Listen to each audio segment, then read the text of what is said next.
जोहार दोस्तों, मैं स्मृति ऐश्वर्य आप सभी का स्वागत करती हूँ अनअकैडमी के इस लर्निंग प्लेटफॉर्म पर। आज की क्लास में मैं आप लोगों को 8 क्लास की एनसीईआरटी से इतिहास विषय से चैप्टर 9 कराने वाली हूँ। बहुत ही इंपॉर्टेंट क्लास होने वाला है। एक भाग आपने कर लिया था, इसका दूसरा भाग है। लेकिन इस क्लास को शुरू करने के पहले कुछ ज़रूरी सूचना आप सभी को जो अनअकैडमी के सब्सक्रिप्शन से संबंधित है। जैसा कि आप सभी को पता है कि जब आप अनअकैडमी के साथ जुड़ते हैं तो भारत के बेस्ट एडुकेटर का आपको साथ मिलता है और आपकी तैयारी जो होती है वो आसान हो जाती है। इसी क्रम में अनअकैडमी की तरफ से सब्सक्रिप्शन पे कुछ ऑफर्स हैं दोस्तों। इस ऑफर के बारे में मैं आपको बताना चाहूँगी। देखिए, यदि आप प्लस जीएस का ऑप्शन पेपर लेते हो, मतलब सब्सक्रिप्शन लेते हो, या प्लस कॉम्बो का सब्सक्रिप्शन लेते हो, आइकॉनिक जीएस का सब्सक्रिप्शन लेते हैं, या आइकॉनिक कॉम्बो का, या फिर प्लस ऑप्शनल का, तो इन सब में कुछ ना कुछ ऑफर्स हैं। जैसे कि 10% डिस्काउंट जो है वो आपको अनअकैडमी की तरफ से मिल रहा है। अगर आप मेरा रेफरल कोड यूज़ करते हैं SMA1010 तो आपको एक्स्ट्रा 10% का डिस्काउंट मिलता है। और सबके प्राइस जो हैं, अगर 1 साल के देखिए, 2 साल के देखिए, या 3 साल के देखिए, ये ऑफर प्राइस अलग अलग हैं। आप इसको देख सकते हो। यदि आप प्लस जीएस लेते हो जहाँ पर आपको प्री मेन की तैयारी कराई जा रही है, तो यहाँ पर आपको 40,095 रुपीज़ लगेंगे अगर आप 1 साल का सब्सक्रिप्शन लेते हैं। उसी तरीके से अगर आप प्लस कॉम्बो लेते हैं, तो यदि आप 1 साल का सब्सक्रिप्शन ले रहे हैं दोस्तों, तो यहाँ पर आपको 46,740 रुपीज़ ही 1 साल के लिए अगर पे करना। उसी तरीके से 2 साल के अलग है चार्ज, 3 साल के अलग हैं। ये सारे डिस्काउंट करके दिए गए हैं, तो आप इस ऑफ़र का लाभ ले सकते हैं।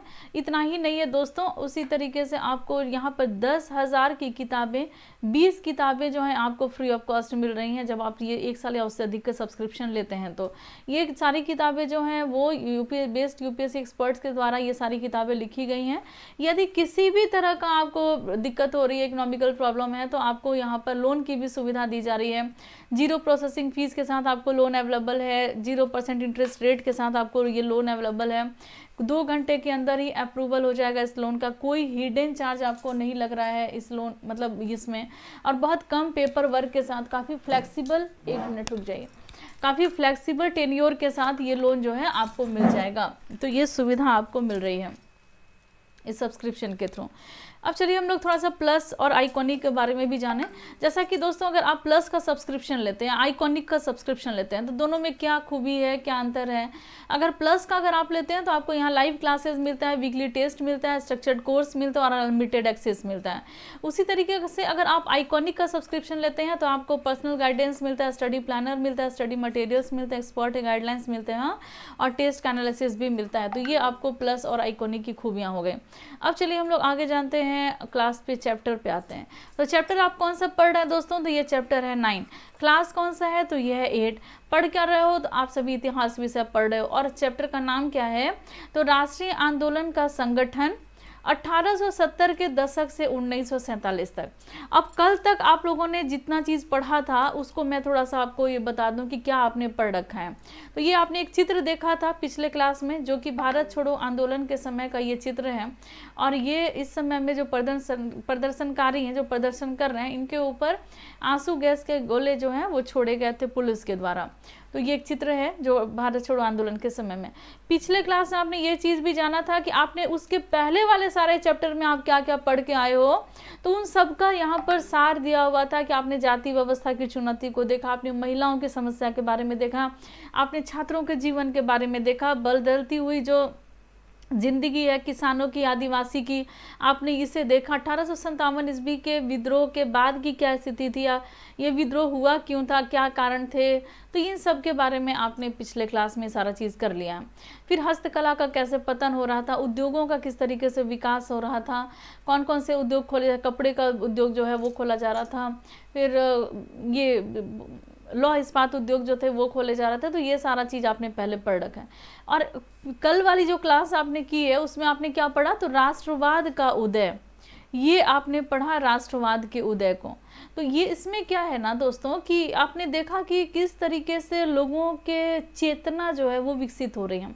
अब लोग ये सोचने लगे थे कि आखिर ये भारत है क्या, और ये भारत किसके लिए है। तो फिर इनको जवाब मिला कि यहाँ की जनता जो है वो भारत है, और यहाँ रहने वाले जो हैं वो किसी भी रंग के हों, किसी भी जाति के हों, किसी भी रूप के हों, किसी भी भाषा के हों, किसी भी जेंडर वाले हों, ये तमाम लोगों का ये घर है भारत। और उनको ये लगना शुरू हो गया, उनकी चेतना इतनी ज़्यादा विकसित हो गई कि अब उनको ये फील होने लगा कि आप जो है जब तक अंग्रेज जो है वो यहाँ पर अपना प्रभुत्व कायम रखेंगे और यहाँ पर उनका शासन चलेगा, तब तक हम लोगों के जो ये अधिकार हैं भारत पर या अपने संसाधनों पर, वो अधिकार हम लोगों को मिल नहीं पाएंगे। तो इसके लिए ज़रूरी हो जाता है कि अंग्रेज़ों के द्वारा जो यहाँ पर कब्जा जमाया गया है, जो उनका नियंत्रण है, उसको ख़त्म किया जाए। और बहुत सारे ऐसे भारतीय थे जो कि अलग सोच वाले थे, वो शिक्षित थे, वो वकील थे, तो उन लोगों ने एक संगठन बनाना शुरू कर दिया था। और ये चेतना की शुरुआत कब से हो गई थी दोस्तों? तो 1850 से शुरू हो गई थी। इसके बाद बहुत सारे राजनीतिक संगठन बने और 1870 और 80 आते आते इस समय में इतना ज़्यादा राजनीतिक संगठन में गहराई आ चुकी थी, राष्ट्रवाद जो सोच था वो बहुत ज़्यादा गहरा जड़ जमा चुका था। और इसका बागडोर कौन संभाल रहा था? तो जो वकील थे, जो अंग्रेजी शिक्षित पेशेवर थे, उनके हाथों में ही इसका बागडोर था। कौन कौन से संगठन जो थे वो बनाए गए थे? पिछले क्लास में आपने पढ़ा था। पूना सार्वजनिक सभा आपने पढ़ा, इंडियन एसोसिएशन, मद्रास महाजन सभा, बॉम्बे रेसिडेंसी एसोसिएशन और भारतीय राष्ट्रीय कांग्रेस।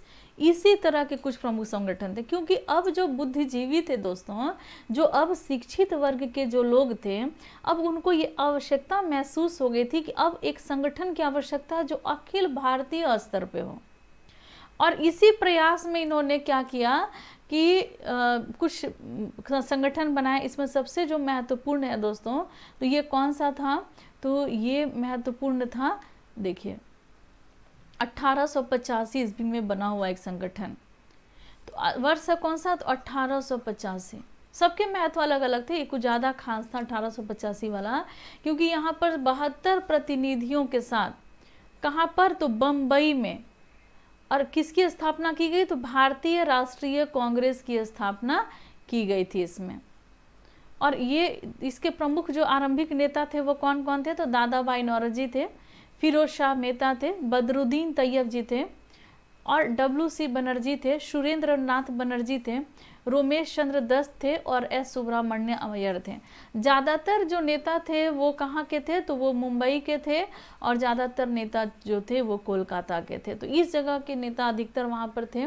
अब ये दादा भाई नौरोजी का चित्र है दोस्तों। इन्होंने एक पुस्तक लिखी थी जिसका नाम है poverty and un British rule in India.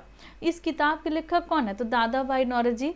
और आपने देखा कि आरंभिक नेता में भी ये शामिल हैं, भारतीय राष्ट्रीय कांग्रेस के आरंभिक नेताओं में इनकी नाम है। देखिए ब्रिटिश ये किताब में आखिर था क्या? ये जो इन्होंने किताब लिखा था दादा भाई नौरोजी ने, poverty and un British rule in India, तो इस किताब में ब्रिटिश शासन के आर्थिक परिणामों की बहुत तीखी आलोचना इसमें की गई थी। क्लियर है? तो यहाँ तक हम लोगों ने पिछले क्लास में कर लिया, तो रिवीजन हो गया। तो अब आप जानोगे, देखिए कांग्रेस किसके पक्ष में बोलने का प्रयास कर रही थी। अब हम लोग यहाँ से आज के चैप्टर को सही तरीके से विस्तृत रूप में अब हम लोग 1 बाय 1 करके हर एक लाइन को हम लोग जानेंगे, पढ़ेंगे, समझेंगे और अपना बेसिक कॉन्सेप्ट क्लियर करेंगे। देखिए कांग्रेस किसके पक्ष में बोलने का प्रयास कर रही थी? ये देखिए जनवरी स्रोत है, ये कहाँ से ये लिया गया वो सब आपको पता चल जाएगा। जनवरी 1886 ईस्वी में द इंडियन मिरर नाम का अखबार था। अखबार का क्या नाम था? तो ये अखबार था द इंडियन मिरर। तो इस अखबार ने लिखा था कि बम्बई में आयोजित पहला राष्ट्रीय कांग्रेस हमारे देश की भावी संसद का केंद्रक है। तो भविष्य का जो संसद होगा उसका केंद्रक है ये कौन सा? अब जो बम्बई में पहला भारतीय राष्ट्रीय कांग्रेस जो आयोजित किया गया था, और यहाँ हमारे देशवासियों के लिए अकल्पनीय रूप से लाभकारी परिणामों को जन्म देगी।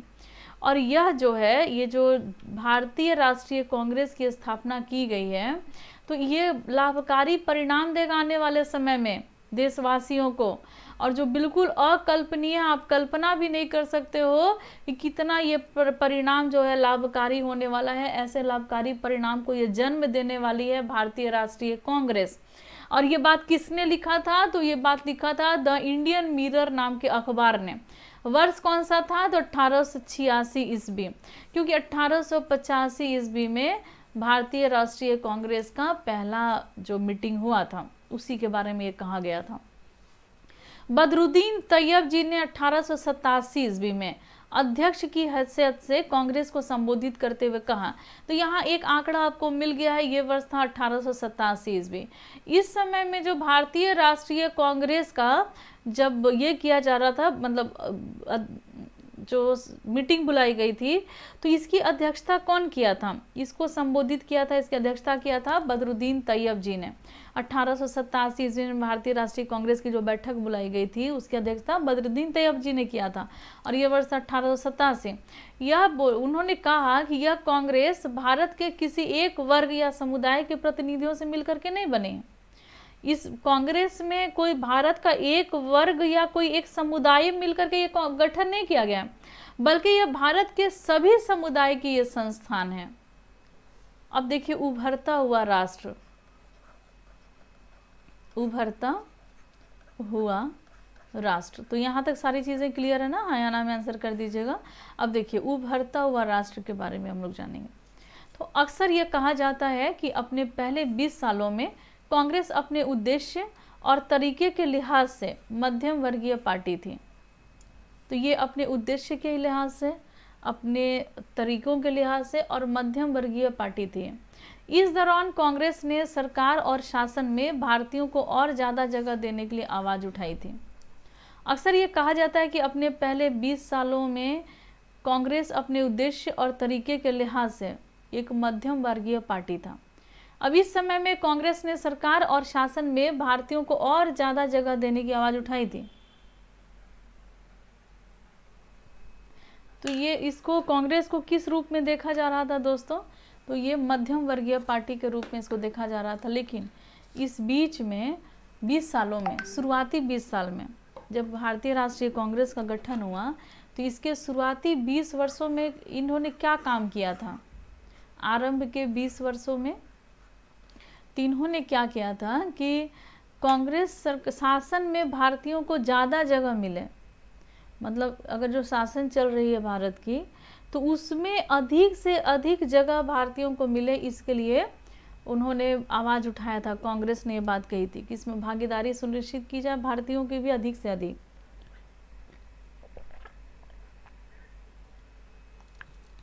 क्लियर है यहाँ तक?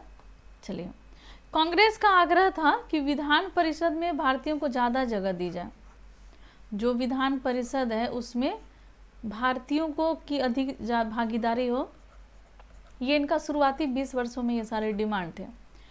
परिषद को ज़्यादा अधिकार दिए जाएं और जिन प्रांतों में परिषद नहीं है वहाँ उनका गठन किया जाए। मान लीजिए जिस प्रांत में परिषद नहीं है वहाँ पर परिषद का गठन किया जाए, परिषद को बहुत ज़्यादा अधिकार दिया जाए और इसमें अधिक से अधिक भारतीयों को आप इस परिषद में शामिल करो। ये इनका डिमांड था आरंभिक 20 वर्षों में। चलिए, थोड़ा सा मैं इसको और सिंपल तरीके से इसके डिमांड को मैं रखना चाहूँगी। यहाँ पर मैं लिखती हूँ, यहाँ पर इनके सिंपल 20 वर्षों के डिमांड क्या थे। देखिए, शुरुआती 20 वर्षों के इनके डिमांड थे कि विधान परिषद जो है, अगर जिस प्रांत में विधान परिषद नहीं है वहाँ पर इसकी स्थापना की जाए। इस विधान परिषद में सदस्यों की संख्या अधिक की जाए और उसमें भारतीय सदस्यों को अधिक से अधिक शामिल किया जाए इस परिषद में, और इनको इस परिषद को शक्ति दी जाए अधिक से अधिक। ठीक है ना, तो इस तरीके का किया जाए। क्लियर है? तो जिन प्रांतों में परिषद नहीं है वहाँ पर इसका गठन किया जाए। तो ऐसा है। चलिए, कांग्रेस क्या चाहती थी? तो कांग्रेस चाहती थी कि सरकार में भारतीयों को भी ऊंचे पद दिए जाएं। जो भारतीय हैं इनको भी ऊंचे ऊंचे पद दिए जाएं। इस काम के लिए उसने मांग की कि सिविल सेवा के लिए लंदन के साथ साथ भारत में भी परीक्षा आयोजित की जाए। देखिए इस काम के लिए उसने मांग क्या किया कि सिविल सेवा के लिए लंदन के साथ साथ भारत में भी परीक्षा आयोजित की जाए। इस 20 वर्षों में इन्होंने और भी ज़्यादा डिमांड किया था। ये जो सिविल सर्विसेज की जो प्रतियोगिता परीक्षा आयोजित की जाती थी लंदन में, अब उनका डिमांड था कि आप लंदन में क्यों आयोजित करते हो उस पर, आप सिविल सर्वेंट यहाँ भर्ती कर रहे हो भारत में, अब परीक्षा ले रहे हो लंदन में, तो आप इस परीक्षा को भारत में भी आयोजित करो। तो भारत में भी आयोजित करने की मांग की गई थी। कांग्रेस ऐसा चाहता था, भारतीयों को ऊंचे ऊंचे पद मिले, ठीक है ना, भारतीय इस पद पर जाएं, तो ऐसा कांग्रेस चाहता था। शासन व्यवस्था के भारतीयकरण की मांग नक्सलवाद के खिलाफ चल रहे आंदोलन का एक हिस्सा था। ये जो भारतीयकरण की जो मांग थी वो नक्सलवाद के खिलाफ चल रहे आंदोलन का ही एक हिस्सा था, क्योंकि तब तक ज़्यादातर महत्वपूर्ण नौकरियों पर गोरे अफसर का ही कब्जा हो गया था। देखिए ज़्यादातर जो बड़े बड़े नौकरी होती थी, ऊंची ऊंची नौकरियां होती थी, जो महत्वपूर्ण नौकरियां होती थी, इस पर किसका कब्जा था? तो इस पर गोरे अफसर का, अंग्रेजों का कब्जा था। अंग्रेज आमतौर पर ये मान के चलते थे कि भारतीयों को जिम्मेदारी भरे पद नहीं दिए जा सकते हैं। जो भारतीय हैं आप इनको जिम्मेदारी वाले पद नहीं दे सकते हो, ऐसा गोरे मानते थे। इसीलिए जो महत्वपूर्ण पद था उन पर गौरी अफसर ही नौकरी करते थे। तो भारतीयकरण की मांग नक्सलवाद के खिलाफ चल रहे आंदोलन का ही एक हिस्सा था। ये जो शासन व्यवस्था का जो भारतीयकरण होना था और नक्सलवाद उस समय में बहुत ज़्यादा फैल रहा था, तो इसके खिलाफ आंदोलन हो रहे थे ना, और उसी का ये हिस्सा था कि आप चाहते थे कि भारतीयों की भागीदारी सुनिश्चित करो तो नक्सलवाद नहीं पनपेगा, ऐसा मानना था। कि आप परिषद में, तो क्या मांग की गई, तो जो परिषद है विधान परिषद, तो उसमें भारतीय सदस्य आप ज़्यादा से ज़्यादा लेकर के आओ। जो सरकारी नौकरी है उसमें अधिक से अधिक भारतीयों को भरो, तो ये नक्सलवाद नहीं होगा। और ज़्यादातर महत्वपूर्ण नौकरी जो थी उसमें अंग्रेज अफसर थे, क्योंकि अंग्रेज को ऐसा लगता था कि ये भारतीयों को आप जिम्मेदारी वाले पद नहीं दे सकते हो, क्योंकि अंग्रेज अफसर अपने भारी भरकम वेतन का बहुत बड़ा हिस्सा जो था वो कहाँ भेज देते थे, तो वो ब्रिटेन भेज देते थे। जो यहाँ कमाते थे तो उस कमाई का अधिक हिस्सा जो है वो कहाँ भेजते थे, तो वो ब्रिटेन भेज देते थे।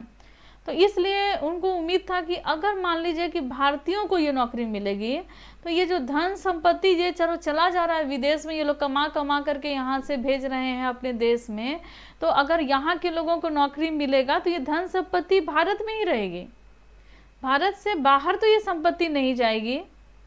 तो इस तरीके की शुरुआती दौर में भारतीय राष्ट्रीय कांग्रेस के जो नेता थे या जो भारतीय राष्ट्रीय कांग्रेस थी इस तरफ से काम कर रही थी, और वो चाहती थी कि यहाँ पर भारतीयकरण हो जाए। तो बहुत सारे मामले थे जो शुरुआती दौर में इससे सध सकते थे, अच्छे हो सकते थे, जैसे कि धन जो है वो बाहर नहीं जाएगा भारत से, जैसे कि यहाँ के लोग कमा करके भेज देते थे। दूसरा कि यहाँ के लोगों को अगर यहीं पर नौकरी मिलने लगेगी और ऊंचे ऊंचे पद इनको मिलेंगे तो नक्सलवाद से संबंधित जो समस्या आ रही है तो उसके खिलाफ इस तरीके के आंदोलन चलाए गए कि आप भारतीयकरण करो, सरकारी नौकरियों में इनको अधिक से अधिक लो, फिर परिषद में भी आप अधिक से अधिक सदस्यों को लो और परिषद को थोड़ा शक्तिशाली बनाओ कि हम लोग कुछ काम कर सकें। भारतीयों की मांग थी कि न्यायपालिका को कार्यपालिका से अलग की जाए। आप न्यायपालिका अलग करो और कार्यपालिका अलग करो, ठीक है। आर्म्स एक्ट को निरस्त किया जाए, जो आर्म्स एक्ट है इसको निरस्त कर दिया जाए और अभिव्यक्ति और बोलने की स्वतंत्रता दी जाए। अब आर्म्स एक्ट जो लगाया गया था ये कब था दोस्तों, तो ये 1878 ईस्वी में ये लगाया गया था। और आपको पता है vernacular press act, arms act इस समय में लगाया गया था। तो ये जो आपने पिछले क्लास में इसको पढ़ रखा है, तो चूंकि हथियारों को रखने पर पाबंदी हो गई थी तो कहना था कि आप आर्म्स एक्ट को निरस्त करो और बोलने की स्वतंत्रता दो, अपनी बात को रखने की, अभिव्यक्ति की स्वतंत्रता दो। निरस्त करना का मतलब क्या होता है, यहाँ पे निरस्त किया जाए जो दिया हुआ है, किसी कानून को समाप्त करना। मतलब निरस्त करना, मान लीजिए कोई कानून बना दी गई, जैसे आर्म्स एक्ट बना दिया गया, वर्नाकुलर प्रेस एक्ट बना दिया गया, तो इस अगर इसको खत्म करना है, कानून को खत्म करना है, उसको समाप्त करना है, तो उसको इस शब्द से सूचित किया जाता है निरस्त करना। किसी कानून की वैधता अधिकृत रूप से समाप्त कर देना, मतलब उसको एक नया कानून बना करके उसको अधिकृत करके उसकी वैधता को, किसी कानून की वैधता को समाप्त करना ही निरस्त करना कहलाता है। तो ये आपने जान लिया। अब चलिए हम लोग आगे बढ़ते हैं। ये जो शुरुआती दौर था, इस समय में कांग्रेस ने कई आर्थिक मुद्दे भी उठाए थे। बहुत सारा आर्थिक मुद्दा था जिसको कांग्रेस ने उठाया था, और इसका कहना था कि भारत में ब्रिटिश शासन की वजह से ही गरीबी और अकाल पड़ रहे हैं। यहाँ पर जो ब्रिटिश शासन है, अब इसके कारण ही भारत में अकाल आ रहा है, अब इनका कहना था, और उसके साथ इनके कारण ही भारत में गरीबी है, ब्रिटिशर्स के कारण ही। और भारतीय राष्ट्रीय कांग्रेस के बारे में आपने पढ़ा कि 1885 ईस्वी में जब इसका गठन हुआ, तो आरंभिक 20 वर्षों में जो इन्होंने मांग किया, जो काम किया, आप इस चीज़ को पढ़ रहे हो, तो आरंभिक वर्षों में कांग्रेस ने बहुत सारे आर्थिक मुद्दे भी उठाए। अब इनका कहना था कि भारत में ब्रिटिश शासन की वजह से ही भारत में गरीबी पड़ रही है, अकाल हो रहा है, बढ़ता जो लगान का दर बढ़ रहा है, तो इस कारण से जो हमारे किसान हैं, जो हमारे काश्तकार हैं, जो जमींदार हैं, ये मतलब असंतुष्ट हैं, ये परेशान हैं, ये इनके पास समस्या है। अनाजों का बहुत ज़्यादा निर्यात कर दिया जा रहा है, अब दूसरे देशों में इसका निर्यात कर दिया जा रहा है, तो इससे हमारे यहाँ बहुत सारे खाद्य पदार्थ का अभाव पैदा हो गया है। कांग्रेस ने यह मांग किया कि लगान को कम की जाए, आप लगान कम करो, क्योंकि इस बढ़ते हुए लगान से हमारे यहाँ के किसान परेशान हैं, हमारे यहाँ के जमींदार परेशान हैं, और अनाजों का भारी निर्यात कर दे रहे हो तो खाद्य से संबंधित समस्या यहाँ खड़ी हो जा रही है। तो ये सारे डिमांड कांग्रेस के थे। फौजी खर्चों में कटौती की जाए, आप इतनी बड़ी बड़ी सेना रखे हो, इसके खर्च में कटौती करो, खर्च को कम करो, लगान को कम करो, ठीक है ना, तो लगान को कम करो, ये सारे इनके डिमांड थे। और सिंचाई के लिए ज़्यादा अनुदान दीजिए, तभी किसान जो हैं वो सही तरीके से काम कर सकते हैं। सिंचाई के लिए ज़्यादा अनुदान दिए जाएं। उसने नमक कर, विदेशों में भारतीय मजदूरों के साथ होने वाले बर्ताव, नमक पर जो कर लगाया गया था, जो टैक्स लगाया था उस पर, विदेश में जो भारतीय मजदूरों के साथ जो बर्ताव हो रहे थे, विदेशों में जो भारत के मजदूर थे उनके साथ जो बर्ताव हो रहे थे उस पर, और भारतीयों के कामों में दखल अंदाजी करने वाले वन प्रशासन की वजह से वनवासियों की बढ़ती हुई मुसीबत के बारे में बहुत सारे प्रस्ताव पास किए। तो ये काम कांग्रेस ने किया। देखिए, कांग्रेस जो था वो सभी वर्ग के लिए सोच रहा था, इसने अपनी मंशा पहले ही रख दी थी। देखिए, ये किसी एक वर्ग या समुदाय का संगठन नहीं है, इसमें सभी वर्ग के लोग, सभी समुदाय के लोग इसमें शामिल हैं। और इस जो 72 प्रतिनिधि मंडल थे जिनके साथ मीटिंग करके इस कांग्रेस की स्थापना की गई थी, तो इनकी शुरुआती वर्ष के जो डिमांड थे काफ़ी महत्वपूर्ण, आपको लिखने पड़ेंगे, बताने पड़ेंगे कि आरंभिक चरणों में इनकी क्या डिमांड थी। तो यही सारी डिमांड थी। कर को कम कर दिया जाए, जो अलग अलग जो कानून बनाए गए हैं उसको ख़त्म किया जाए, समानता और स्वतंत्रता से संबंधित अधिकार, अभिव्यक्ति की स्वतंत्रता आप दीजिए। तो ये सारे इनके डिमांड थे, अभिव्यक्ति की स्वतंत्रता जी दीजिए। और फिर और भी बहुत सारी चीज़ें थी, जब परिषद के बारे में जो डिमांड था कि आप परिषद में सदस्यों को संख्या बढ़ाइए, सरकारी नौकरी, सिविल सर्विसेज की जो प्रतियोगिता परीक्षा लंदन में आयोजित की जाती है, आप उसको भारत में आयोजित कीजिए, अधिक से अधिक ऊंचे पद जो है वो भारतीयों को दीजिए। तो ये सारे इनके डिमांड थे। अब इसी में जो मान लीजिए वन कानून आया, तो वन कानून जो बना था, तो इससे ये वन कानून के बनने से, जो वनों में जो कानून बने थे, इसके बनने से अब क्या हो रहा था, तो अब यहाँ के जो लोग थे, जो वनवासी थे, जो यहाँ पर आदिवासी थे, अब इनको इस जगह को छोड़ करके जाना पड़ रहा था दूसरे जगह पर, और अपने काम के तलाश में हो या रहने के लिए जगह चाहिए हो, तो अब वहाँ पर इनसे बेगारी कटवाई जा रही थी। अगर किसी काम में लग रहा है, जैसे मान लीजिए कोयले के खान में अगर ये काम कर रहे हैं, या फिर चाय के बगानों में ये काम करने लग गया, तो वहाँ पर इसकी बेगारी करवाई जाती थी। और फिर बहुत इन्होंने बोला कि आप ऐसा करो कि ये सब वन प्रशासन की वजह से वनवासियों की जो मुसीबत बढ़ रही है, तो आप इससे संबंधित भी प्रस्ताव पारित किए गए थे कांग्रेस में। और जो मजदूरों के साथ जो बर्ताव किए जा रहे हैं, बुरा व्यवहार किया जा रहा है विदेशियों के द्वारा, उसको ख़त्म किया जाए। भारतीय काम में आप दखल अंदाजी मत करो, नमक कर को ख़त्म करो ये। और फिर फौजी में जो देखिए, फौज को रखने में जो खर्च आ रहे हैं, फौज को रखने में, सेना को रखने में, उसमें आप कटौती करो। इन सभी के लिए प्रस्ताव पारित किए गए थे कांग्रेस में। इससे हम लोगों को क्या पता चलता है, इतने सारे इन लोगों के डिमांड थे, इससे हम लोग क्या पता चलता है कि जो पढ़े लिखे संपन्न वर्ग की संस्थान होते हुए भी कांग्रेस केवल पेशेवर समूहों, जमींदारों और उद्योगपतियों के हक में ही नहीं बोल रहे थे। देखिए ये जो कांग्रेस थी ये पढ़े लिखे लोगों का, आपको मैंने बताया कि ज़्यादातर वकील थे, ज़्यादातर शिक्षित लोग जो थे इसमें शामिल थे इस तरीके के संगठन बनाने में। तो ऐसे में इनका डिमांड भी केवल यही होना चाहिए, जो पेशेवर समूह है, वकील है तो अपनी बात रख रहा है, वकील का जो शिक्षित हैं, जो टीचर हैं, अगर वो शिक्षा दे रहे हैं कहीं पर तो वो अपने अपने क्षेत्र की बात कर रहे हैं। जमींदारों की बात कर रहे हैं, ऊंचे तबके की बात कर रहे हैं, उद्योगपतियों की बात कर रहे हैं, ऐसा नहीं है। आप इसमें देखोगे कि हर एक वर्ग के बारे में बोला जा रहा है, उनके हक के बारे में यहाँ पर आवाज़ रखी बात बताई जा रही है। मध्यम मार्गीय नेता जनता को ब्रिटिश शासन के अन्यायपूर्ण चरित्र से अवगत कराना चाहते थे। जो मध्यम मार्गीय नेता हैं, मध्यम मार्गी नेता हैं, वो जनता को ब्रिटिश शासन के अन्यायपूर्ण चरित्र से अवगत कराना चाहते थे।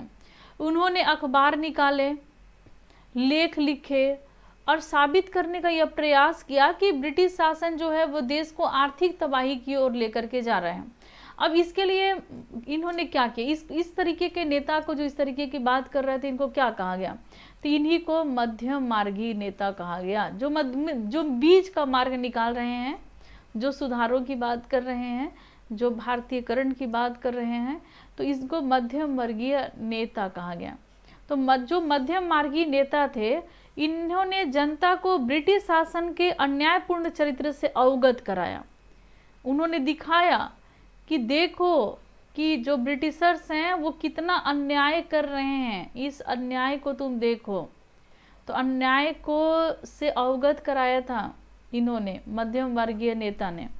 उन्होंने अखबार निकाले। क्या क्या काम किया मध्यम मार्गी नेताओं ने, तो अखबार निकाले, उन्होंने लेख लिखा दोस्तों, लेख लिखा, और उसने ये साबित करने का भी प्रयास किया कि ब्रिटिश शासन देश को किस तरीके से आर्थिक रूप से तबाह कर रहे हैं, तबाह करके रख दिए हैं। क्योंकि आपने एक उदाहरण देखा कि यहाँ पे जो ऊंचे ऊंचे जो पद हैं उस पे जो आसीन अंग्रेज जो अधिकारी हैं, ये कमाते थे यहाँ और पैसे कहाँ भेजते थे, तो ब्रिटेन में अपना कमाई का अधिकतर भाग जो है वो ब्रिटेन भेजते थे।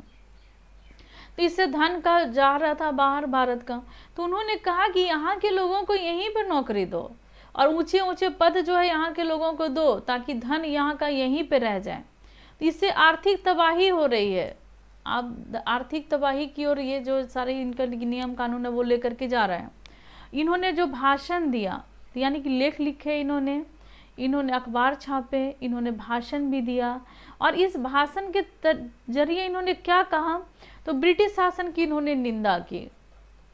भाषण में वो ब्रिटिश शासक का निंदा करते थे और जनमत का निर्माण करने के लिए देश के अलग अलग भाग में वो अपने प्रतिनिधि को भेजते थे कि जनमत तैयार करो, इसके लिए सबको एक साथ लेकर के आओ कि ब्रिटिशर्स क्या कर रहे हैं सबको बताओ। और इसके लिए उन्होंने अलग अलग जगह पर अपने अपने प्रतिनिधि भेजे, ताकि उस प्रतिनिधि के माध्यम से अपनी बात जो है जगह जगह पर पहुंचाई जा सके। यहाँ तक तो क्लियर है। लेकिन मध्यम मार्गियों को ये भी लगता था कि अंग्रेज स्वतंत्रता और न्याय के आदर्शों का सम्मान करते हैं। तो अब इनको ये सारे चीज़ें कर रहे थे, लेकिन इन लोगों को ये भी लग रहा था कि जो अंग्रेज हैं वो स्वतंत्रता का सम्मान करते हैं और ये न्याय का सम्मान करते हैं। मतलब स्वतंत्रता और न्याय के आदर्श का ये सम्मान करते हैं, इसलिए भारतीयों की न्याय संगत मांग को स्वीकार कर लेंगे। मतलब न्याय को सम्मान करते हैं, स्वतंत्रता को सम्मान करते हैं। इसीलिए अगर भारतीय जो हैं वो अपने लिए न्याय की मांग करेंगे, अपने लिए ये स्वतंत्रता की मांग करेंगे, तो चांसेस बनता है कि अंग्रेज जो हैं वो इनकी बातों को मान लें, स्वेच्छा से स्वीकार कर लें। क्योंकि अंग्रेज तो स्वतंत्रता प्रिय हैं और ये न्याय इनको अच्छा लगता है, इनका आदर्श ही है स्वतंत्रता और न्याय। लिहाजा कांग्रेस का ऐसा मानना था कि सरकार को भारतीयों की भावना से अवगत करा देना चाहिए। अब कांग्रेस इस बात को मान करके बैठी थी कि सरकार को भारतीयों की भावना से हम लोगों को अवगत कराना होगा। तो इसी क्रम में ये लोग इस तरीके के काम करते थे, मांग करते थे। ये सब मांग ही ना है दोस्तों, क्या है, कर कम लगाइए, मांग है। परिषद में सदस्यों की संख्या बढ़ाइए, मांग है। जो अलग अलग कानून आप लेकर के आए हो उसको बंद कीजिए, मांग है। मतलब ये लोग डिमांड कर रहे थे, ये मांग कर रहे थे। बोले कि मतलब सरकारी नौकरी जो है ऊंचे ऊंचे पद पर आप भारतीयों को दीजिए, मांग है। धन को बाहर जाने से रोकिए, ये मांग है। तो ये सभी मांग कर रहे थे। तो कांग्रेस का मानना था कि अगर वो सरकार को इन सारी भावनाओं से अवगत करा देंगे तो सरकार इनकी बात को मान लेगा। अब देखिए, स्वतंत्रता हमारा जन्मसिद्ध अधिकार है। अब इस लाइन की सार्थकता कैसे आप आगे वाले भाग में करोगे, अब इसको हम लोग देखते हैं। स्वतंत्रता हमारा जन्मसिद्ध अधिकार है, ये कथन किसका था? चलिए, आप सभी को पता है। तो 1890 के दशक आते आते 1890, इस समय दशक आते आते बहुत सारे लोग जो हैं वो कांग्रेस के राजनीतिक तौर तरीकों पर सवाल खड़ा करने लगे थे। जो कांग्रेस का राजनीतिक तौर तरीका था, इस पर ये लोग सवाल खड़े करने लगे थे। और बंगाल, पंजाब और महाराष्ट्र में विपिन चंद्र पाल, बाल गंगाधर तिलक और लाला लाजपत राय जैसे नेता जो है वो ज़्यादा आमूल परिवर्तनवादी उद्देश्य और पद्धतियों के अनुरूप काम करने लगे थे। चलिए हम लोग इसको थोड़ा एक्सप्लेन करते हैं और इसको आसान शब्दों में समझाने की कोशिश करते हैं। वर्ष कौन सा है दोस्तों? 1890। ठीक, इसी का दशक चल रहा था, 1890 का दशक। अब बहुत सारे जो लोग थे वो कांग्रेस का ये जो तौर तरीका जो आपने पढ़ा पिछले अभिभाग में, क्या क्या था, मांग कर रहे थे। अब मांग में आपने सारा चीज़ पढ़ा, एक जगह सब लेकर के आइए अपने माइंड में, क्या क्या मांगता। तो ये इनका तौर तरीका था काम करने का आरंभिक वर्षों में। तो शुरुआती 20 वर्षों में ये काम करने के तरीके थे कांग्रेस के। तो इस तरीका से ये सहमत नहीं थे जो कांग्रेस में ही थे। तो बहुत सारे लोग कांग्रेस के राजनीतिक तौर तरीकों पर सवाल खड़े करने लगे थे, यानी कि इस पर प्रश्नवाचक चिन्ह लगाने लगे थे। बंगाल, पंजाब और महाराष्ट्र में, तो बंगाल में विपिन चंद्र पाल, पंजाब में बाल गंगाधर तिलक और महाराष्ट्र में लाला लाजपत राय। मतलब बंगाल, पंजाब और महाराष्ट्र में विपिन चंद्र पाल, बाल गंगाधर तिलक और लाला लाजपत राय जैसे नेता जो थे वो ज़्यादा परिवर्तनवादी उद्देश्य के साथ और पद्धतियों के अनुरूप वो काम करने लगे थे। मतलब वो परिवर्तन चाहते थे इस तरीके के काम में। तो इसके साथ ये ज़्यादा उसके अनुरूप ये काम कर रहे थे। कौन कौन? बाल, पाल और लाल। ये जो आपने पढ़ा, बाल गंगाधर तिलक, विपिन चंद्र पाल और लाला लाजपत राय। बाल, पाल, लाल इसको बोलते हैं। तो विपिन चंद्र पाल, बाल गंगाधर तिलक और लाला लाजपत राय, तो अपने अपने क्षेत्र में वो इसके अनुरूप, इस पद्धति के अनुरूप और ये परिवर्तनवादी उद्देश्य के साथ ये काम करने लगे थे। उन्होंने निवेदन की राजनीति के लिए नरमपंथी की आलोचना की। देखिए, एक शब्द आपको मिलता है निवेदन की राजनीति, यानी कि ये मांग कर रहे थे, ये निवेदन कर रहे थे, ये प्रार्थना कर रहे थे, ये अनुनय विनय कर रहे थे कि देखिए मुझे ये दे दीजिए, प्लीज़ मुझे ये दे दीजिए, मुझे इसकी आवश्यकता है, प्लीज़ मुझे दे दो। ठीक है ना? इस तरीके की चीज़ें, निवेदन की राजनीति, इसके लिए नरमपंथियों की आलोचना की। और इसको, जो इस निवेदन की राजनीति जो कर रहे थे, इनको क्या कहा गया? नरमपंथी। देखिए ये सारे नाम जो है याद रखें, नरमपंथी। तो इन नरमपंथियों की आलोचना किसने की? तो ये सब प्रमुख जो नेता थे, बाल गंगाधर तिलक, विपिन चंद्र पाल और लाला लाजपत राय, इन्होंने की, उनकी आलोचना की और आत्मनिर्भरता और रचनात्मक कामों पर के महत्व पर जोर दिया। आत्मनिर्भर बनिए और रचनात्मक कार्यों को कीजिए, इस पर इन लोगों ने जोर दिया था। तो जोर किस पर दिया था? इसको उन्होंने, इसकी आलोचना की। और किस बात पे जोर था इन लोगों का? तो आत्मनिर्भरता पर जोर था। आत्मनिर्भर बनो और रचनात्मक कार्यों को महत्व दो। और इनका कहना था कि लोगों को सरकार के नेक इरादों पर नहीं बल्कि अपनी ताकत पर भरोसा करना चाहिए।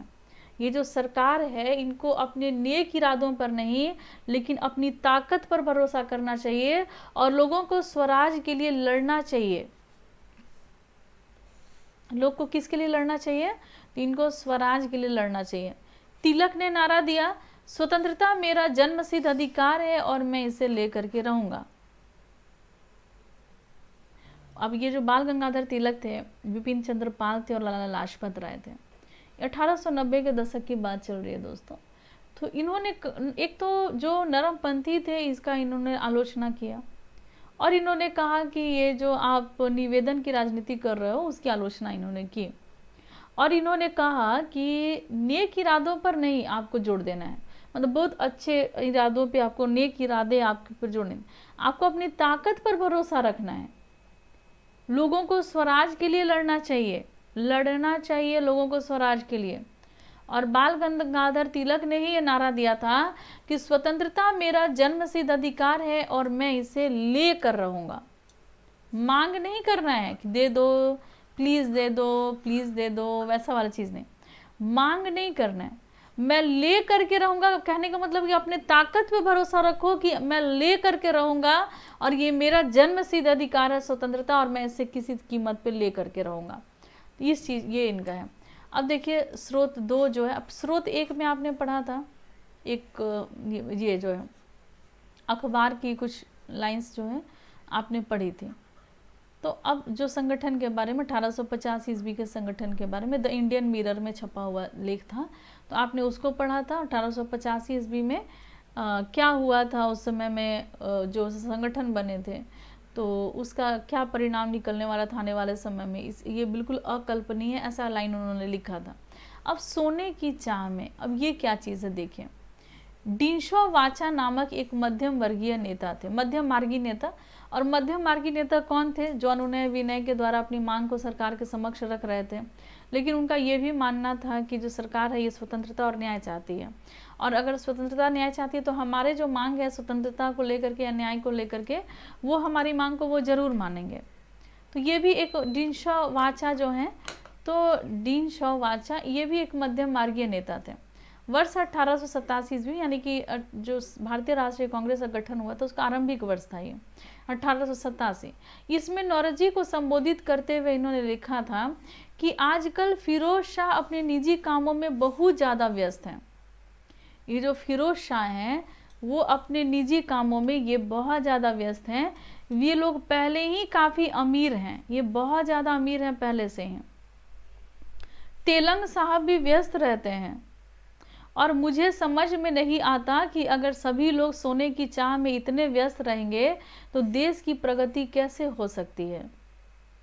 देखिए क्या लिखा हुआ है उन्होंने कि आजकल फिरोज शाह अपने निजी कामों में बहुत व्यस्त हैं, लोग पहले ही काफ़ी अमीर हैं, जो जैसे फिरोज शाह हो गया वैसे लोग पहले से बहुत अमीर हैं। तेलंग साहब भी अगर व्यस्त रहेंगे तो मुझे समझ में नहीं आता है कि अगर सभी लोग सोने की चाह में इतने व्यस्त रहेंगे तो देश की प्रगति कैसे हो सकती है। तो इनका ये कहना था सोने की चाह में। अब देखिए 1905 ईस्वी आता है दोस्तों, ठीक है ना।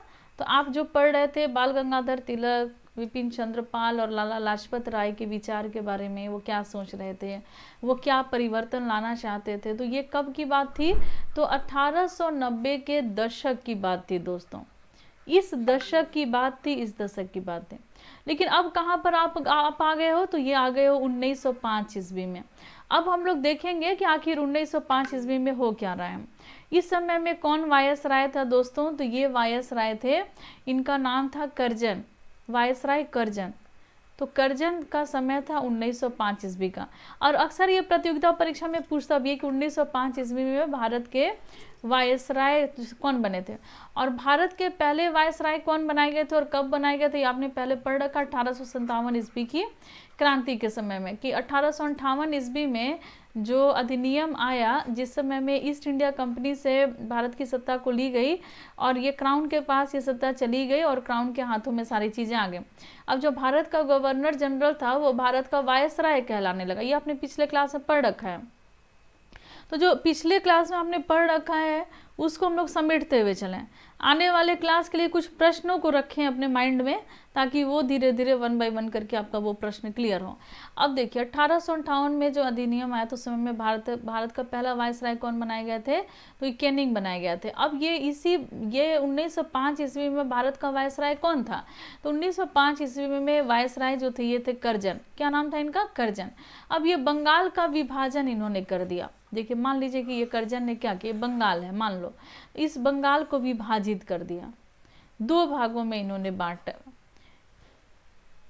उस वक्त बंगाल ब्रिटिश भारत का सबसे बड़ा प्रांत था ये बंगाल। इन्होंने क्या किया, 2 भागों में बांटा। क्योंकि बहुत बड़ा ये प्रांत था उस समय में ब्रिटिश का। बिहार और उड़ीसा के भी कुछ भाग इस समय में बंगाल के हिस्सा थे। बिहार का भाग और उड़ीसा का भी भाग इस समय में बंगाल का ही हिस्सा हुआ करता था। चलिए, थोड़ा सर में दर्द हो रहा है। चलो, अब देखिए, बिहार और उड़ीसा के कुछ भाग इस समय में बंगाल का हिस्सा था। अब इस समय में हुआ क्या था दोस्तों, तो अंग्रेजों का ये कहना था कि प्रशासकीय सुविधा को ध्यान में रखते हुए, देखिए बंगाल विभाजन की बात हो रही है दोस्तों। वर्ष कौन सा है, तो 1905 ईस्वी। वायसराय कौन है, तो ये है करजन। और इस समय में बंगाल बिहार को रीजन क्या दिया गया था, अब कारण पे हम लोग चलते हैं। तो आखिर ये बंगाल विभाजन का कारण क्या था, तो अंग्रेज ये कह रहे थे कि प्रशासनिक सुविधा को ध्यान में रखते हुए हम लोग बंगाल का बंटवारा करना ज़रूरी था, क्योंकि ये सबसे बड़ा प्रांत था उस समय में ब्रिटिश साम्राज्य का, और कहा जा रहा था कि प्रशासन करने में हम लोगों को असुविधा हो रही है, और प्रशासनिक सुविधा को ध्यान में रखते हुए इसका बंटवारा किया जा रहा है। परंतु प्रापकीय सुविधा का मतलब क्या था, इसके कुछ किसको सुविधा मिलने वाली थी, और जाहिर है कि इसका ताल्लुक अंग्रेज अफसर और व्यापारियों के फायदे से था। और आप सब ये चीज देखे हो, अब तक जितना भी नियम कानून बना है, जितना भी नियम कानून बना है दोस्तों, तो ये जो नियम कानून जो बना है, इस नियम कानून में हित किसके होते हैं, तो ये अंग्रेजों के ही हित इसमें शामिल होते हैं। बिना अपने हित का ये कोई काम नहीं करना चाहते हैं, कोई काम नहीं करते हैं जब तक इनकी हित की साधना। एक मिनट, मैंने मुझे लग रहा है कि वर्नाकुलर प्रेस एक्ट जो आया था, इसके वर्ष के बारे में आप सभी एक बार क्लियर कर दो कि क्या ये 1878 ईस्वी में आया था, तो इसको मैं एक बार क्रॉस चेक भी कर लूँगी, ठीक है ना। 1878 में ही आया था वर्नाकुलर प्रेस एक्ट, या अन्य समय में। चलिए, मैं उसको एक बार क्रॉस चेक करना चाहूँगी, और आप सभी एक बार आंसर ये भी कर देना कि इल्बर्ट बिल जो है वो किस वर्ष आया था, इल्बर्ट बिल, ठीक। इसका भी आंसर आप सभी कर देना, क्योंकि पिछले क्लास में आपने पढ़ लिया है। जब तक पिछले क्लास का आप रिवीजन करते हुए नहीं चलोगे, तब तक वो सारी चीज़ें आपको याद नहीं रहेंगी ज़्यादा समय तक।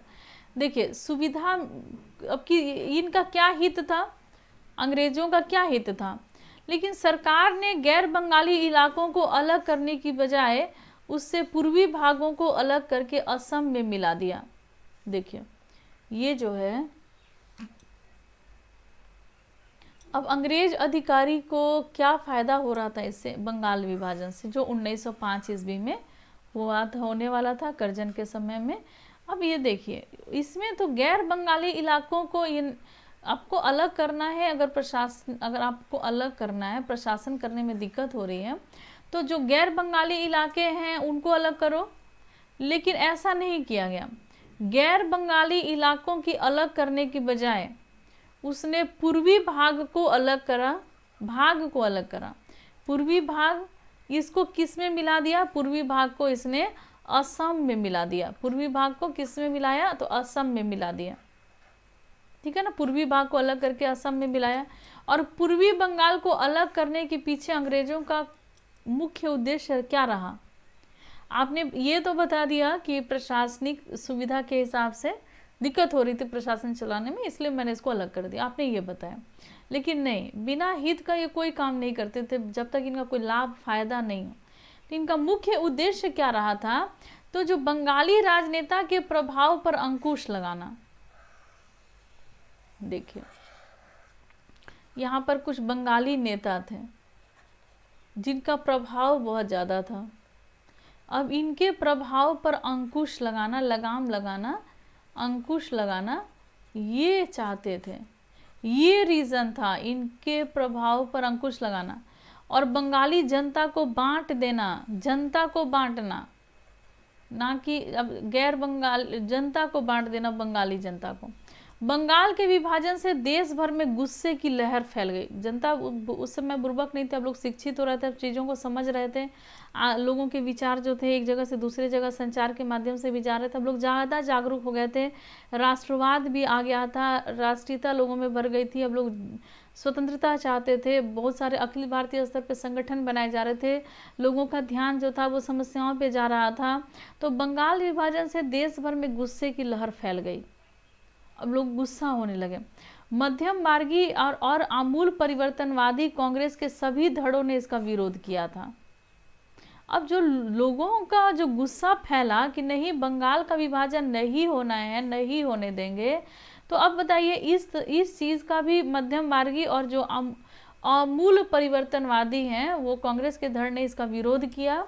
अब देखिए, विशाल जनसभाओं का आयोजन किया गया और जुलूस निकाले गए, मतलब सबने इसका विरोध किया।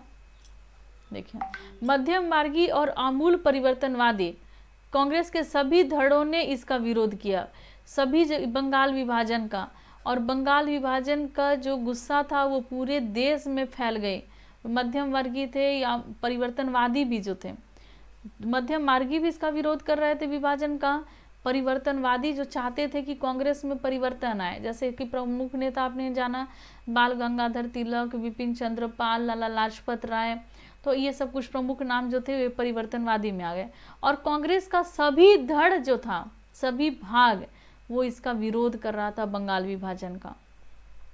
देश भर में गुस्से की लहर फैल गई थी। अब विशाल जनसभाओं का आयोजन किया जा रहा था, मतलब जो बड़े बड़े जनसभा की, नहीं बंगाल अलग नहीं होना चाहिए, दो भाग में नहीं बंटना चाहिए, तो विशाल जनसभाओं का आयोजन किया जाने लगा। जुलूस निकाले जा रहे थे दोस्तों, जुलूस निकाले जा रहे थे, जन प्रतिरोध के नए नए रास्ते ढूंढे गए। अब नया नया रास्ता प्रतिरोध करने का, नया नया रास्ता, अब ये नया नया रास्ता बहुत अनोखा है, आपने पहले इस रास्ते को आपने पढ़ा नहीं है, विरोध करने का। इससे जो संघर्ष उपजा उसे स्वदेशी आंदोलन के, इस आंदोलन को क्या कहा गया, तो इस आंदोलन को स्वदेशी आंदोलन कहा गया दोस्तों, स्वदेशी आंदोलन के नाम से इसको जाना गया। ये आंदोलन बंगाल में सबसे ताकतवर था, तो उस समय में बंगाल में ये आंदोलन सबसे ज़्यादा ताकतवर था, लेकिन अन्य इलाकों में भी इसकी भारी अनुगूंज सुनाई दी। तो ज़्यादा ताकतवर कहाँ था ये, तो बंगाल में, लेकिन ऐसा नहीं था कि ये आंदोलन केवल बंगाल तक ही सीमित था, और भी जगह पर इससे संबंधित गूंज जो थी वो सुनाई दी ये स्वदेशी आंदोलन की। और क्यों आंदोलन हुआ था, तो यही बंगाल विभाजन के विरोध में, जो 1905 ईस्वी में किया गया था कर्जन के द्वारा। पूर्वी बंगाल को अलग करके असम में मिला दिया गया, और ये जो सोच था कि ये कहना था अंग्रेज़ों का कि प्रशासन दिक्कत हो रहा है, प्रशासन चलाने में, गलत था। ये बंगालियों को बांटना चाहती थी, ये वहाँ पर जो प्रभावकारी शक्तियाँ हो रही थी और जो अंग्रेज़ों का विरोध कर रही थी, इसको ख़त्म करना चाहती थी। इस वजह से उन्होंने बंगाल का विभाजन किया था। लोग इनकी मंशा को जान गए थे, कांग्रेस के सभी धड़ इसका विरोध कर रहे थे, पूरे देश के लोग इसका विरोध कर रहे थे, बड़ी बड़ी जनसभाएं आयोजित की जा रही थी। उदाहरण के लिए आंध्र के डेल्टा इलाके में भी इसे वंदे मातरम आंदोलन के नाम से जाना गया। तो आपसे ये प्रश्न पूछा जा सकता है कि वंदे मातरम आंदोलन के नाम से ये इस आंदोलन को कहाँ पर जाना गया, तो आंध्र के डेल्टाई इलाकों में, आंध्र प्रदेश के जो डेल्टा वाले इलाके हैं वहाँ पर इस आंदोलन को किस नाम से जाना गया, ये स्वराज आंदोलन को, तो इसको वंदे मातरम आंदोलन के नाम से जाना गया। स्वदेशी आंदोलन ने ब्रिटिश शासन का विरोध किया, बहुत ज़्यादा विरोध हुआ था ब्रिटिश शासन के इस डिसीजन का कि बंगाल को विभाजित करना है। स्वयं सहायता, स्वदेशी उद्यम और राष्ट्रीय शिक्षा और भारतीय भाषा के उपयोग को बढ़ावा दिया। तो इस आंदोलन में नए नए हथकंडे अपनाए गए थे विरोध करने के। तो इसमें स्वयं सहायता किया गया, स्वदेशी उद्यम स्थापित करने की बात रखी गई, मतलब स्वदेशी भारत के उद्योगों की, और आपको राष्ट्रीय शिक्षा दी जाए, भारतीय भाषा का उपयोग किया जाए, इस आंदोलन के प्रमुख हथियार थे। देखिए ये चित्र आप देख रहे हो, स्वदेशी आंदोलन के दौरान हजारों लोग जुलूस में शामिल होने लगे थे। देख रहे हैं आप सभी ये हजारों लोगों को, ये किस में शामिल हो रहे हैं, तो ये स्वदेशी आंदोलन के दौरान हजारों लोग ये जुलूस में शामिल हो रहे हैं। इसमें देखिए कपड़ों, हाथ में क्या है, ये कपड़ा है। देखिए स्वराज के लिए अमूल परिवर्तनवादी ने जनता को लामबंद करने और ब्रिटिश संस्थान और वस्तुओं का बहिष्कार पर जोर दिया। इन्होंने कहा जो अमूल परिवर्तनवादी जो थे स्वराज के लिए, तो कौन कौन थे? बाल गंगाधर तिलक, ये बिपिन चंद्र पाल, लाला लाजपत राय, कुछ प्रमुख नेता के बारे में आपने जाना। ये परिवर्तनवादी, कांग्रेस में परिवर्तनवादी सोच रखते थे स्वराज के लिए। आपको हम ये स्वराज हमारा जन्म सिद्ध अधिकार है, मैं इसे लेकर रहूँगा, ये कथन बाल गंगाधर तिलक का था। तो इस तरीके के जो परिवर्तनवादी नेता थे उन्होंने कहा कि आप ब्रिटिश संस्थान है, आप इसको विरोध करो, ब्रिटिश संस्थान का, ब्रिटिश वस्तु जो बनी गई है उसका आप विरोध करो, उसका बहिष्कार करो। और नाम क्या आया इसको विरोध करने का मतलब बहिष्कार कर दो, यानी कि नहीं मैं ब्रिटिश संस्थान जो है उससे बहिष्कार हो जाऊंगा, उसको बहिष्कार करता हूँ। जैसे कि अगर कोई ऐसा स्कूल है जो ब्रिटिशर्स के द्वारा खोला गया उसका बहिष्कार कर देना, या कोई ऐसा सामान जैसे कि कपड़ा हो गया, अगर कपड़ा ब्रिटिशर्स के द्वारा में यूरोपियन कपड़ा है, पाश्चात्य कपड़ा है, तो उसका विरोध कर देना, तो ये बहिष्कार हो गया। तो आप इसके बहिष्कार पर जोर दिया गया। कुछ लोग ब्रिटिश शासन को उखाड़ फेंकने के लिए क्रांतिकारी हिंसा के भी समर्थक थे। जैसे क्रांतिकारी हिंसा करने के लिए भी वो समर्थन दे रहे थे कि नहीं एनी हाउ इनको उखाड़ करके फेंक देना है, अंग्रेजों को उखाड़ कर फेंक देना है। 20वीं शताब्दी के आरंभिक दशक में, जो 20वीं शताब्दी आई, इसका शुरुआती दशक में कोई दूसरी महत्वपूर्ण घटना भी घटी थी, और भी कुछ महत्वपूर्ण घटना घटा था।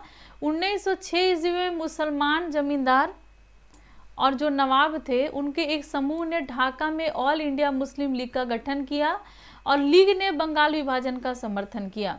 देखिए 20वीं सदी का आरंभ यानी कि 1906 ईस्वी में, मतलब उस आरंभ में, मतलब ये नहीं वर्ष बताया जा रहा आपको बताया जा रहा है 20वीं सदी के आरंभ में, 19वीं नहीं 20वीं सदी के आरंभ में। इस समय भी कुछ बहुत सारा महत्वपूर्ण घटना घटा था। अब एक घटना घटी थी दोस्तों 1906 ईस्वी में। कौन सा वर्ष है? तो 1906। अब हुआ क्या था इस समय में?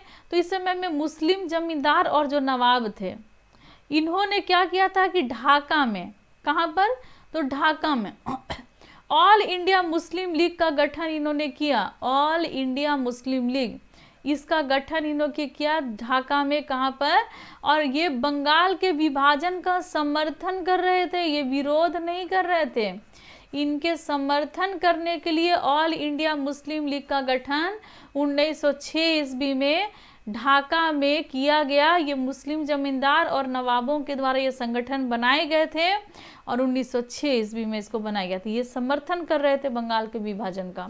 और लीग की यानी कि मुस्लिम लीग, ठीक है ना, इस लीग की मांग थी कि मुसलमानों के लिए अलग निर्वाचन की व्यवस्था की जाए।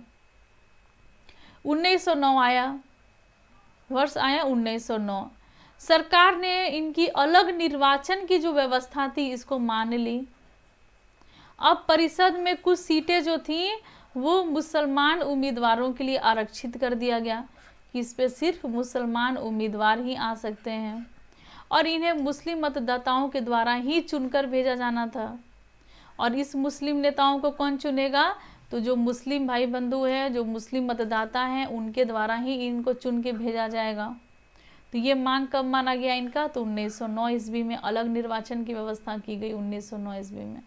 और परिषद में सीट भी जो है वो उम्मीदवारों के लिए आरक्षित कर दिया गया, मुसलमान उम्मीदवारों के लिए। और इनको चुनता भी कौन था? तो ये मुस्लिम मतदाता ही इनको चुन सकते थे। तो यहाँ तक आपने बढ़ा। इससे राजनेताओं में अपने धार्मिक समुदाय के लोगों को अपना राजनीतिक समर्थक बनाने का लालच पैदा हो गया। अब राजनेता जो थे ये धार्मिक समुदाय के लोग को, क्योंकि आपको वोट कौन करेगा? तो आपके ही समुदाय के लोग आपको वोट करेंगे। तो अब राजनेता क्या करने लगे? तो अब राजनेता इनको लालच देना शुरू कर दिए, इनके मन में लालच देना शुरू कर दिए राजनीतिक समर्थन बनाने का। तो आपको राजनीतिक समर्थन दिया जाएगा, उसके लिए लालच इन्होंने देना शुरू कर दिया। 1907 में कांग्रेस टूट गई, वर्ष आया 1907 और इस समय में कांग्रेस विखंडित हो गया, टूट गया। मध्यम मार्गीय धड़ा, एक धड़ा हो गया कौन सा? तो मध्यम मार्ग जो था, आपने पढ़ा रखा है मध्यम मार्गी का किस तरीके से विचार थे। ये मध्यम वर्गीय धड़ा का बहिष्कार की राजनीति के विरुद्ध था। तो ये जो बहिष्कार हो रहा था, तो बहिष्कार की राजनीति कि आप ब्रिटिश के बने हुए जो सामान हैं उसका बहिष्कार कर दो, ब्रिटिश की जो संस्थान है उसका बहिष्कार कर दो। तो ये बहिष्कार वाली जो राजनीति थी इसका विरोध कर रहे थे मध्यम मार्गी के लोग। वो बोले नहीं, इस तरीके का बहिष्कार करने की ज़रूरत नहीं है। इन लोगों का मानना था कि इसके लिए बल प्रयोग की आवश्यकता होती है, जो कि सही नहीं है। मतलब अगर आप बहिष्कार कर रहे हो तो यानी कि आपको बल का प्रयोग करना पड़ेगा, और ये बल का प्रयोग जो है ये सही नहीं है। आप बल का प्रयोग क्यों करोगे, तो ये चीज़ सही नहीं है। संगठन टूटने के बाद, जैसे कांग्रेस कब टूटा, तो 1907 ईस्वी में। अब जब कांग्रेस टूटा तो इसके बाद कांग्रेस पर मध्यम वर्गीय जो मध्यम मार्गी हैं इनका दबदबा बन गया, मतलब इनका पलड़ा भारी हो गया। ठीक, इनका दबदबा जो है मध्यम मार्गी का, इनका दबदबा अधिक हो गया। जबकि तिलक के अनुयायी जो थे वो बाहर के लिए, मतलब वो बाहर से काम करने लगे। और तिलक जो थे जो परिवर्तनवादी थे और चाहते थे कि परिवर्तन आए कांग्रेस में और स्वराज की मांग की जाए और अनुनय विनय वाला बात ना हो। अब हम लोग अपनी ताकत पे ज़्यादा हम लोग को भरोसा करना चाहिए। तो ये जो अनुयायी थे वो बाहर से काम करने लगे, और इस पे 1907 ईस्वी में किसका दबदबा हो गया, तो मध्यम मार्गी का। अब आया दिसंबर 1915 ईस्वी। इस समय में दोनों खेमों में एक बार फिर एकता स्थापित हो गई, यानी कि मध्यम मार्गी और जो परिवर्तनवादी, ये जो दोनों थे, इन दोनों में फिर एक बार और सत्ता, मतलब एकता स्थापित होती है, और ये वर्ष होता है 1915। आखिर 1915 में ऐसा कौन सा घटना घटा जिससे कि इन दोनों में एकता स्थापित हो गई, तो इसको जानने के लिए आप नेक्स्ट क्लास का इंतज़ार कीजिए। तो अगले क्लास में हम लोग इसको जानेंगे। तो आज की क्लास में बस इतना ही दोस्तों, मिलते हैं हम लोग नेक्स्ट क्लास में, लेते हैं आपसे विदा। धन्यवाद।